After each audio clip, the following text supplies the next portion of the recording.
একই পহেলা বৈশাখ, কিন্তু দুই রকম জীবন। একদিকে গ্রামের শান্ত আনন্দ, আরেকদিকে শহরের ঝলমলে দুনিয়া।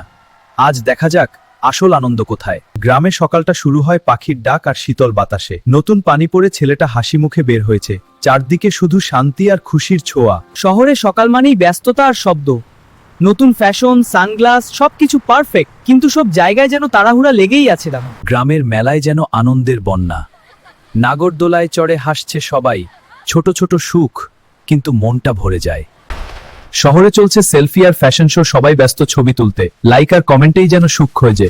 এই দেখো সবাই, আমার সেলফির জন্য পোজ দাও। ওয়াও, দারুণ! হ্যাঁ, এবার লাইক দাও। সুপার! গ্রামে সবাই একসাথে বসে পান্তা ইলিশ খায়। হাসি, গল্প আর ভালোবাসা সব একসাথে, এটাই তো আসল উৎসব। শহরে চলছে বড় বড় কনসার্ট, আলো, গান, ভিড়, সবকিছু গ্র্যান্ড। তবুও কোথায় যেন একটা শূন্যতা রয়ে যায়। শেষে শহরের ছেলেটা বুঝলো, আসল আনন্দ দামি পোশাকে না, না বড় কনসার্টে। আসল সুখ লুকিয়ে আছে এই সহজ ভালোবাসার জীবনে।